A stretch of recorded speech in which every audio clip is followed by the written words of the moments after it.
नमस्कार, मैं हूं रागनी वर्मन और आप देख रहे हैं राष्ट्रीय जगत विजन न्यूज। राजधानी रायपुर में रविवार देर रात एक बड़ा हादसा होते होते टल गया। खमतराई ओवरब्रिज पर उस वक्त अफरा तफरी मच गई जब चलती हुई एक स्कॉर्पियो में अचानक आग लग गई। देखते ही देखते आग ने विकराल रूप ले लिया और कुछ ही मिनटों में पूरी गाड़ी आग के गोले में तब्दील हो गई। राहत की बात यह रही कि स्कॉर्पियो में सवार चारों लोग समय रहते चलती गाड़ी से कूदकर बाहर निकल आए और उनकी जान बच गई। घटना की जानकारी मिलते ही मौके पर लोगों की भीड़ जमा हो गई। प्रत्यक्षदर्शियों के मुताबिक पहले कार के इंजन से धुआं उठता दिखाई दिया और फिर अचानक आग भड़क उठी। आग इतनी तेजी से फैली कि दमकल वाहन के पहुंचने से पहले स्कॉर्पियो पूरी तरह जलकर खाक हो चुकी थी। जानकारी के मुताबिक स्कॉर्पियो बेमित्रा निवासी विष्णु साहू की बताई जा रही है।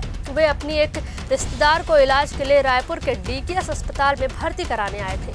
इलाज के बाद वापस लौटते समय वे खमतराई ओवरब्रिज से गुजर रहे थे, तभी अचानक वाहन के इंजन से धुआं उठने लगा। स्थिति की गंभीरता को भांपते हुए चालक ने तुरंत गाड़ी रोकी और आग लगते ही सभी सवार बिना देर किए बाहर कूद गए। कुछ ही पलों में पूरी गाड़ी आग की चपेट में आ गई। घटना की सूचना मिलने के बाद खमतराई थाना पुलिस और दमकल विभाग की टीम मौके पर पहुंची, लेकिन तब तक वाहन पूरी तरह जल चुका था। आग बुझाने के बाद पुलिस ने घटना स्थल का मुआयना किया और जांच शुरू की। प्रारंभिक जांच में शॉर्ट सर्किट के कारण आग लगने की आशंका जताई जा रही है। हालांकि आग लगने के वास्तविक कारणों की पुष्टि जांच पूरी होने के बाद ही हो सकेगी। इस घटना के कारण कुछ समय के लिए खमतराई ओवरब्रिज पर यातायात भी प्रभावित रहा। पुलिस ने मौके पर व्यवस्था संभाली और जले हुए वाहन को हटाकर यातायात को सुचारू कराया।